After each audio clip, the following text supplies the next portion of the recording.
হুট করে মেহেরপুর চলে গেলাম। মেহেরপুর গিয়ে মেহেরপুরের কিছু বিখ্যাত জায়গা ঘুরলাম, যেমন মেহেরপুর গড় পুকুর, মেহেরপুরের কিছু বিখ্যাত মসজিদ, আরও অনেক কিছু। তো আপনারা সম্পূর্ণ ভিডিওটি দেখতে থাকুন। আজকে আমার মেহেরপুরের আসার কোনো প্ল্যানিং ছিল না, কিন্তু হুট করে আমি মেহেরপুরে চলে আসি।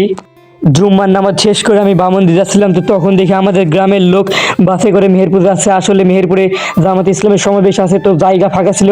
তো আমিও ভাবলাম আমি মেহেরপুর থেকে ঘুরে আসি। আসলে আমার মেহেরপুরে একটা ভাই আছে এবং মেহেরপুরের কিছু জায়গা ঘোরা হবে, সেইভাবে আমি এলাম। আর গায়ে আমার ঠান্ডা লেগেছে, জ্বর কাশি, মানে গায়ে সব কিছু একসাথে, যার কারণে আমার ভয়েসটা ভালো হচ্ছে না। আর গায়ে আমার ব্লগ করার কথা মনেই ছিল না। আসলে আমি যখন বাসে উঠি তখন তেমন একটা লোক ছিল না, কিন্তু পরবর্তীতে অনেক লোক হয়ে যায়, অনেক ভিড় হয়, তার কারণে আমি ব্লগটা প্রথম থেকে কন্টিনিউ করতে পারিনি। আমাদের বাসটা এসে এই বিখ্যাত মসজিদের কাছে থামে। এই মসজিদটার নাম হলো উপজেলা মডেল মসজিদ মেহেরপুর। এই মসজিদটা আসলে অনেক সুন্দর। এই মসজিদটা আমি ভিডিওতে দেখেছি, তো তেমন কোনো দিন আসা হয়নি। তো ফাইনালি আজকে চলে আসলাম এই মসজিদে। এই মসজিদে আমি অনেকগুলো ছবি তুললাম। তো ছবি তোলার পরে আমি এই মসজিদে বসেছিলাম, কারণ আমার মেহেরপুরে আসার মেন উদ্দেশ্য হলো আমার একটা বড় ভাইয়ের সাথে দেখা করা। তো বড় ভাইটাকে আমি ফোন দিয়েছিলাম, বড় ভাইটা বলছে আসছি, তার জন্য আমি অপেক্ষা করে আছি এই মসজিদেই। মসজিদের পাশেই অনেকগুলো টয়লেট ছিল, কিন্তু দুঃখের বিষয় সব টয়লেটগুলো তালাবদ্ধ ছিল। গাইজ, এই জায়গায় আমি অনেকক্ষণ ধরে বসে আছি একটা ভাইয়ের জন্য। তো ওই ভাইয়ের সাথে আমার অনেক আগে থেকে মিল, টিকটকে। তো ভাইয়ের সাথে আজকে দেখা করার জন্য আমি বসে আছি। দেখা যাক, ভাইটা বললো আজকে, ফোন দিয়েছিলাম। ভাইটার নাম হলো রাজু, মানে অনেক আগে থেকে মিল, অনেক ক্লোজ আমার।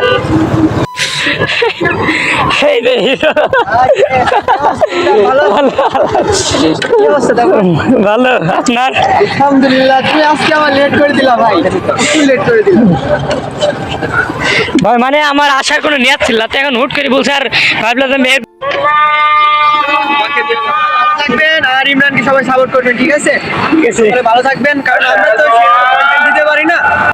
আসলে গাইজ রাজু ভাই এক জায়গায় যাবে, যার কারণে আমাকে বেশি সময় দিতে পারলো না। তো গাইজ রাজু ভাই চলে গেলে তো এখন আমি একা একা এই মেহেরপুর শহরটা একটু হেঁটে হেঁটে ঘুরবো, মানে হেঁটে হেঁটে যতটুকু পারি আর কি।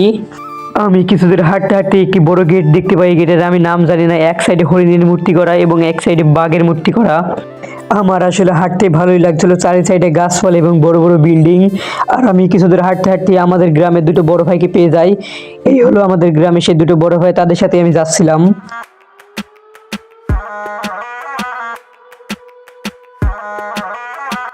হাঁটতে হাঁটতে আমরা জামাত ইসলামের যেখানে সমাবেশ হচ্ছে সেইখানে আমরা পৌঁছে গেছি।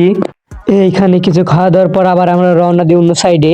আসলে আমরা এবার যে রাস্তা দিয়ে এসেছি, এবার সেই রাস্তা দিয়ে যাবো না, আমরা অন্য রাস্তা দিয়ে যাব। আমরা নতুন কিছু দেখার জন্য অন্য রাস্তা দিয়ে যাচ্ছি। কিছু দূর আসার পরে আমরা দেখতে পারি গড়পুকুর, মেহেরপুর গড়পুকুর। আসলে আমি অনেক খুশি হয়ে গেছি, আমি জানতামই না যে এখানে মেহেরপুর গড়পুকুর আছে। আর আমি ভিডিওতে অনেক দেখছি মেহেরপুর গড়পুকুর। তো এখানে এসে সত্যি আমার মনটা অনেক ভালো হয়ে গেল, আমার সকল ক্লান্তি দূর হয়ে গেল এখানে এসে। এই গড়পুকুরের পাশে একটি মসজিদ এবং গড়পুকুরটা গাইজ অনেক বড়। আর গাইজ সত্যি কথা বলতে আমার মেহেরপুরের এই জায়গাটায় অনেক ভালো লেগেছে। এইখানে এসে আমি অনেক কটা ভিডিও করলাম, ছবি তুললাম, মানে কি বলবো, অনেক ভালো লাগছে আমার এখানে এসে।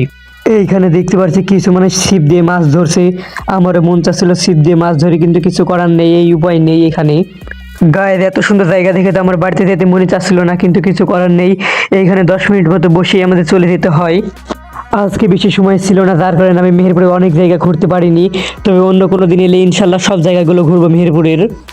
আর গাইজ ব্লগটা কেমন লাগলো অবশ্যই কমেন্ট করে জানাবেন। আর সবাই ভালো থাকবেন, সুস্থ থাকবেন। আল্লাহ হাফিজ।